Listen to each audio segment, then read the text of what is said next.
Sorry, you don't have to come on if you want to yet.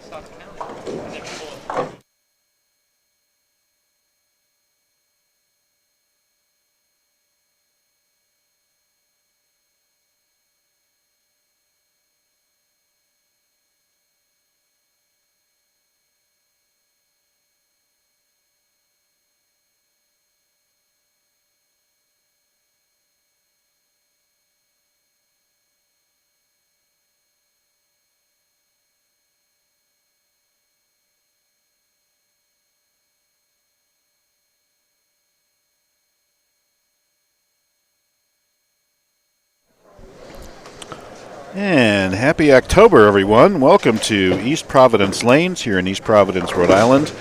We are here for the finals of the KR Strikeforce NEBA Open Singles, NEBA number 979. Bonus coverage here, the round of 32. So we have 4 on a pair, and we have 16 pairs going. Bruce Hall here, and joining me is the ball driller of the stars, El Jefe, Chris Forey. Hey, Chris. Good evening, Bruce. Good evening, everybody out there. And great to have everybody with us on a beautiful Sunday afternoon. It is the Bitter Broadcasters Society here. We both missed the cut after trying twice today. Tell us about the pattern. It's a 41-foot, but doesn't play like that. Supposedly recreational, 7.3 to 1, and 27 mils. So tell us a little bit about the pattern, Chris, and how it's playing. There was a little more hook. I think everybody got faked out. Obviously, 7 to 1. You see that. You see 27 mils, which is more than most house shots are. Right. And you're thinking there's hold. You're thinking there's, but it does hook. They curved in the middle. You and I were speaking about this before we went on the air. Yeah, it says 41 feet, but then the reverse drop rush is important, and that was at 37 feet. So you don't really get that big taper in the middle of the lane that you would get from normal 7 to 1 or higher ratio pattern. So the middle of the lane hooked. If you got your ball going to the right or left, I'm assuming the same happened to the left, but the right particularly, your ball would go forward really fast, like we just saw Nate Clark's ball miss the head pin. Yep. And you would think like, oh, 7 to 1, just bump it to the gutter. Yeah. Nope. Anything right of like 7 is like out of bounds. Out of bounds. Gone. And the problem is you get in the track and you might feel like you have a good shot, and then the next ball just checks up on you crazy, and you. Right. We were talking about that. Then you chase it left. And then if you try to take your hand out or try to do something, it goes the other direction. I tell you, a guy who bowled really good this morning, and of course I just jinxed him. I was about to say his name. Bouchard had a really good look this morning, playing actually from that 10 to 5 area we're talking about. So I don't know what he finished at this morning. He had a bye, definitely. He did have a bye. Bouchard ended up 11.47. The scores were high, Chris. It was high qualifier was Michael Mirable at 12.21, 221 over. The squad cuts were 11.07 last night, 11.15 at 9 a.m., and 11.60 at 12:30 p.m. Squad cuts. The middle's calmed down a little bit when you got to the afternoon squad. Yeah. All so everybody was way deep with lots of hand, and they were scoring at will. And then the at-large ended up being 89 over Randy Hagemoser. 90 was my guess before we started today. Well, you called it within one. Good call. Hey. There you go. So certainly, people did figure it out. I didn't find any consistent push through the front until I got inside of 15. Yeah. That was the only place, even on the left, I could really consistently get it through the front. Now, if I could throw it harder, like I used to, then I could stay left, like Matt Fazone really was able to open it up because he could throw it right through the front, stay in the track area, and use the seam enough, but and still get it through the front. Real quick, I won't put the announcer's curse on, but James Bissett shot 300. Yes, he did. And now he's got the front 5. Oh, my God. He's got 17 in a row in this pattern. So let's watch what he's doing. Using a Hustle USA. Hustle USA hard. Outside. And he just rolled it, too. I think that's the announcer's blessing there, my friend. That's the announcer's blessing. Good for you. James Bissett, 18 in a row. And I like the concept of that. Bill Webb used and we can get on to the matches, sorry about that. No worries. But real quick, Bill Webb used a Hustle Camo this morning. Same thing. Like Bill said, he threw every ball in practice until he found one that didn't hook. Pretty much. I had to have him explain it a little bit, but he was like, where he had a ball get down the lane and have very minimal. So now he knew he'd have something left. So he went to a Hustle Camo. He threw big balls to start that Supernovas. He threw X3s. He threw a lot of balls. Flippy. Couldn't have anything that read early. There we just see Bouchard's ball just go the other way. He just went 2, 8, 10, and now he goes 3, 4, 6. And we're going to see Nate miss the head pin again almost. Well, we got that one back. He ground that one back from the gutter. Yeah. But yeah, so Webb used the ball again, low flaring. So we're talking about the Hustle USA, Hustle Camo. These are ball, and that's a nickel for Ian Lang, off to the left on your screen. A paralyzer nickel. Yeah. So Webb used the camo a lot, very minimal ball flare, and that helped him control the lane front to back. So instead of him going left to right with the ball, he was just keeping it probably about 17 to like 12. Mm-hmm. And I think we might have a pin in the gutter. We do. So you talk about some of these matches. Right in front of us, our feature pairs are 5 and 6 and 7 and 8, and then we will have the final on 9 and 10.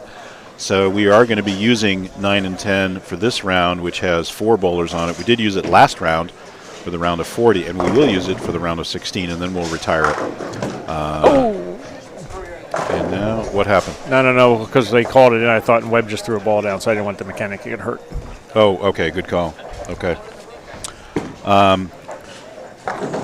So the matches in front of us on 7 and 8, we have Dennis Bedard, a cranking left-hander, against Nate Clark, and Bedard just went by a 7-pin. What's happening in that match? It looks like Clark with about a 20-pin advantage in that match. And then we have Colby Hagamoser, who's got the front 5. Who's got the front 5 over Chris Monroy, last month's winner at the Vincent Hall. Monroy along bowled, with Dennis. He bowled great this afternoon. He didn't bowl well this morning. He re-entered, and then he bowled really good this afternoon. 12:02, which was only good enough for 4th on the squad, which would have led any other squad. He shot like a small 2-0 the last game, but he had a lot of strings. Yeah. And we also have the front 6 by Bobby DiMuccio, who led last night. Bob DiMuccio shoots 11.55 last night. It was no bargain. And he's just piping it up right between Bobby's first an and incredible bowler. Yeah, he just has that spin right through it. Throws it hard up through the front. Anybody throwing it hard through the front, that's really the trick. Look at Steve Blanchette playing up the gutter. Yeah, Blanchette. Lofton. That's his first double, though, so he doesn't really have it. Well, just watching. I just saw the first shot I saw, but that was pretty good. He was playing way further right than I thought. Yeah. So there's those 2 matches on 7 and 8. On 5 and 6, we have Bob DiMuccio, as we mentioned. He's bowling Blanchette.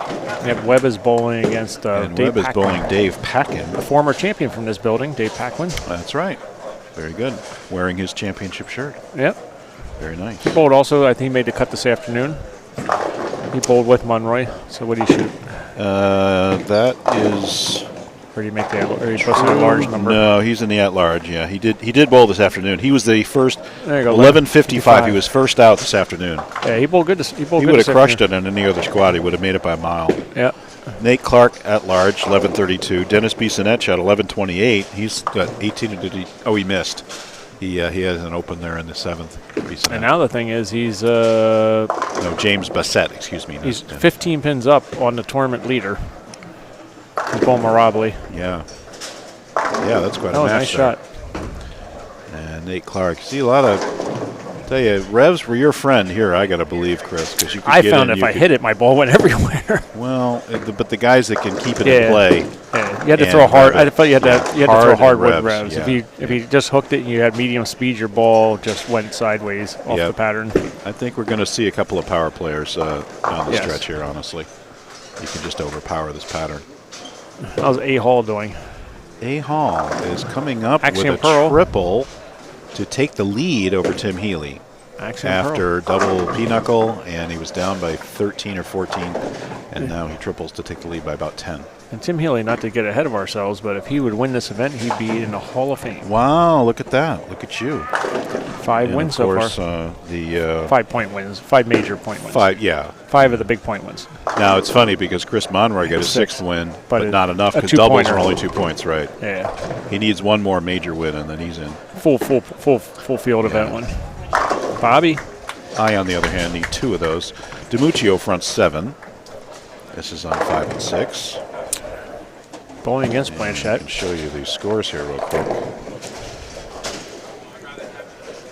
Hagamoser on the front 6. Colby Hagamoser front 6. Let's see how he gets here. See a little crank action out and back. Beautiful. Flush. My ball reaction didn't look that good, shot. even when it got easier. It's funny. Some guys just make him James look Bissett, easy. because he's They going to make get the him 2 look pin easy. out, and he gets the And 2, he 4, 5 out. does. Now, what's interesting is he's come up light 2 times in a row in that lane, and we've seen Bouchard went 2, 8, 10, right? And then he got back up and left another 2 pin. Right. So And tighter lane, obviously. Tighter lane, lane 9. I think actually Andrew was saying that to us earlier. He said 10 was hooking a lot. Over on 3 and 4, Chris, we have Ian Lang against Randall Dunbar. We have Peter Fox against Ditto Fitzpatrick. And that's going to take care of the left side of the building. Moving up beyond here, 9 and 10, we mentioned Mirable against Bissett. And it is Bouchard against Eric Copping. And let's see how it's going on in that match. Copping is ahead of Bouchard by about 50. 50. He's got a double and a triple, and Bouchard with 2 open. So very commanding lead. Copping's moving on in this match. And he just rolled a 2-8. There you go. And we mentioned Healy against A. Hall. Kevin Tebow against Dennis Bissonnette. That should be an interesting match. Kevin Tebow had a beautiful look this morning. Throwing it pretty firm? Excuse me. 11:84, 9 a.m. Yeah, 11:84. Pretty firm, I'm assuming. Second on the squad. Oh, yeah. Yeah, you know that. He's piping the track. Yeah. So, like, anybody could pipe it through the track and keep staying control. That's what Webb was doing pretty much. Yeah. Now, Webb got a 4-5 up on his lane, and he's bowling Dave. Andrew turns that Axiom Pearl into a 4-bagger. Thank you. 13 and 14, Matt Fazzone firing it up against Tyler Perry. And also on that pair is Justin Veal against Jamie Silva Jr. 15 and 16, John Wilbur against Super Senior Joe Talarczyk, the only Super Senior to make it in the field. Cam Beardsley, I crossed with him, powerful young man, throws it really nicely against Adam Zimmerman. That's on 15 and 16. And finally on 17 and 18, we have David Simard, the Frenchman, against Danny Koo, local boy, makes good. And then Charlie Bonus bowling Tom Kumlin. I can't really see what's going on in those matches. We do have somebody got an 8-bagger. The official binoculars, but yeah, the pair with Jamie Silva. So Justin, it's either Fazzone, or Tyler Perry has an 8-bagger. And I'll tell you in a second. Bissett just yanked one really badly. And unfortunately, Mirabile missed as well. So Bissett with a 15-pin lead over the tournament. Here goes. Nope, that's a little high. And that's front 7 will be stopped by Colby Hagemoser.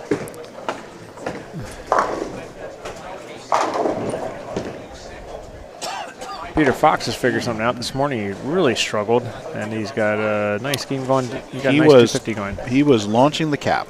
I was right next to him. This morning? Or tonight. This morning he struggled. This morning he just kept trying a lot of different balls, and I saw he bowled good this afternoon. But he launched the cap 6th arrow, and he wouldn't land till past the arrows.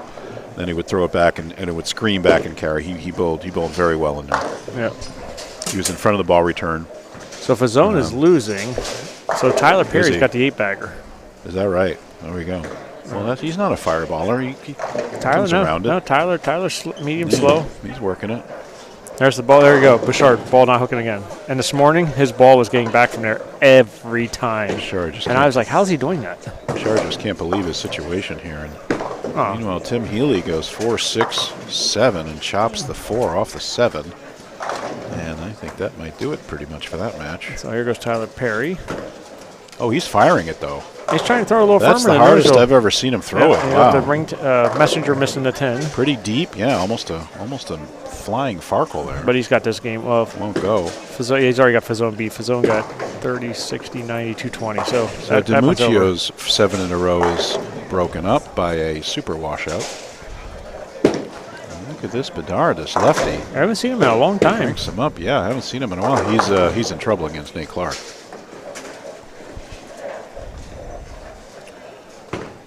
Once again, bonus coverage round of 32. It's the KR Strikeforce Open Singles event. There's the wiggle. Wow, you see that wiggle? It just went right through it. He got to the same spot as the other ones, and then the ball went dead forward. Yeah. I thought Bobby was going to go through the hole. DiMuccio was looking for the double whiffer. He can afford it with the front 7, of course. Now, let's see. Now, here's Blanchette. He can go 90. Blanchette can go 246 off the sheet. And right now, DiMuccio with that open 245 pace. And this is, if you're a football fan, is it bad that the Patriots have their next string quarterback in after Hoyer? Is that right? Some guy Zari. Never heard of him. I didn't know that. Never I heard just of him. looked up. I'm like, that's not Hoyer. That's funny. See, Mac was out with a concussion, right?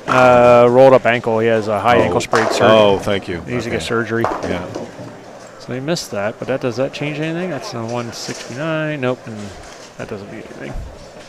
So Robley trying to put some pressure on. So that's 98-228. So now he's going to force Bissett to mark. And Bissett has a 610. Oh, 610. Okay.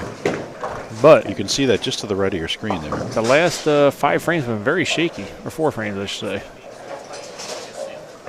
After having the front 6, or front 6. Hagen Moser so going Bissett to advance. Must spare here. Must. This is on the right. Spare locks. Well, spare and 9 locks it up. And that's does. Got it. Very good shot. 9 needs. Sorry, 8 pins. 8 pins to win.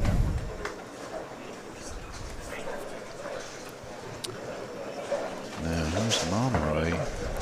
Monroy's pretty much out of luck against the front 7 of Hagemoser. And we have Webb's down 29. And unfortunately, Chris is going to go home in the round of 32. Well, great today. Yeah, he did. Andrew Hall moving on. We do have an interesting match below Andrew. Who's the match below him? Is that Kevin Tebow against Bissonette? I believe it is. We have a 153 to 150. Both guys open in the 9th frame. It is Tebow against Bissonette. That's right. And Andrew will move over to 3 and 4, so we can go watch him to the left of our screen here next time.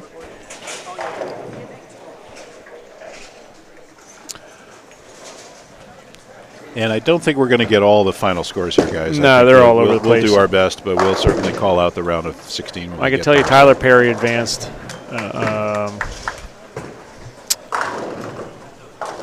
Justin Veal's got 226. And whoever he's bowling is less than that. So Justin Veal's going to move on. I can't see the other. I can't see past their Tyler Perry had the front. No, Tyler. As I said, Tyler Perry beat Fazone. Yeah, got that one. I can't see anything on the other side. Bissonette did win, right? Did Bissonette get enough to win? No. They're 53-150. So Dennis. I'm sorry, I meant Bissett. Oh, Bissett got 231. That's enough to advance. Yes, he beat Marabli. Okay. 231-225. Interesting situation going on here is that Steve Blanchette is giving a little run. So 90, 20, 50, 80, 246. So if he strikes out, he forces to get the first one. He can force the first one. Look at that 5-bagger for Blanchette. Steve's tough. He can play him straight. He got the little thing he does where he's straight, and then he can curve it there. So he got some little tricks. Bill Webb needs to strike. Webb's in trouble. He's got a really good sheet here. Now he's throwing X3. And got that one. So let's give Webb the sheet at 200. And meanwhile, his opponent is 169 in the 8th, 209 pace. So he's going to need some help. Yep, definitely need help. And that match is over. So Nate Clark's advancing. We're Nate Clark right in front of us.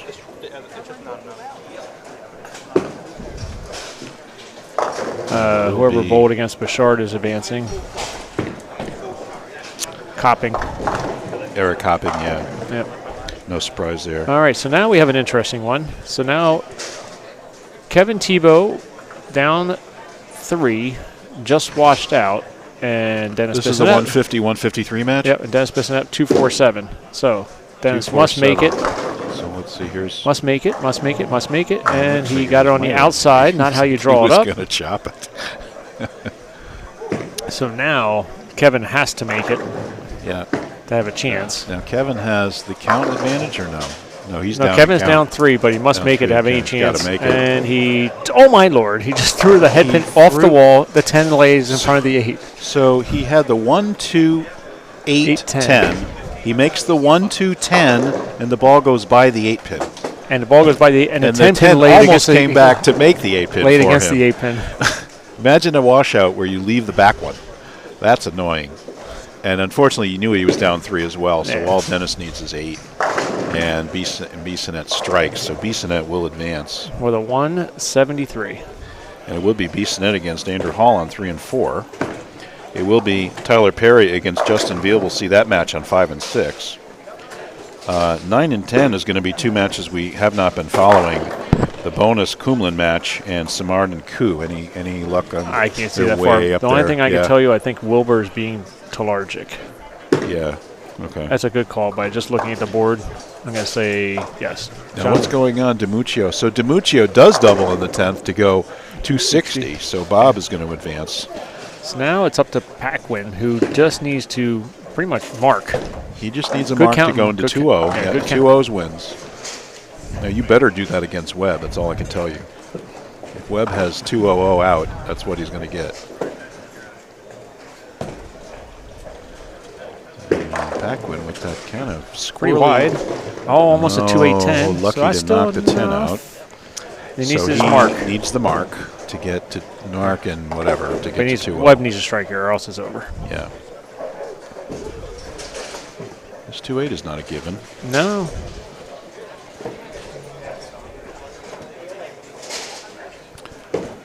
That's pretty far right. He gets it back, and just not back enough for the 10 pin. Webb will go down, and Paquin will advance. All right. No, we didn't see any of the higher matches. Yeah. Wilbur Talarczyk, Cam Beardsley, Adam Zimmerman. Wilbur won. I could tell you Wilbur that. won. Talarczyk's walking a Okay. sheet in. Okay. Obviously Andrew bowled Healy, right? So Andrew won. He did. Andrew's going to bowl B. Sinet on 3 and 4. And we're going to see Perry and Veal on 5 and 6. We need Simard, Koo, Bonus, Kumlin, Lang, Dunbar, Fox, Fitzpatrick. We need those matches. Fox was over here. Is he? But he was beating Ditto pretty handily. Was he? So I'm going to guess Peter Let's moved go. on. Let's take a shot and pencil in Fox. He's going to be way up on 13 and 14 still. We're still not going to see Peter. Yeah, he had a pretty good shot, and Ditto started out with nothing. So I'm going to guess that was. Yeah. Well, we'll let these games wrap up, Chris, and we'll come back and we'll have the round of 16 going forward, which is our regularly scheduled coverage. Once again, bonus coverage, the KR Strikeforce Singles Open here in East Providence Lanes. Thanks so much to Mike Sodoma and his staff here. Do a great job. And really challenging but high-scoring pattern. Can you say that? Some people bowl good, some people bowl bad. I said that to you earlier. What else? What more could you want? So, okay, guys, we're going to check out. We'll be right back for the round of 16. Thanks.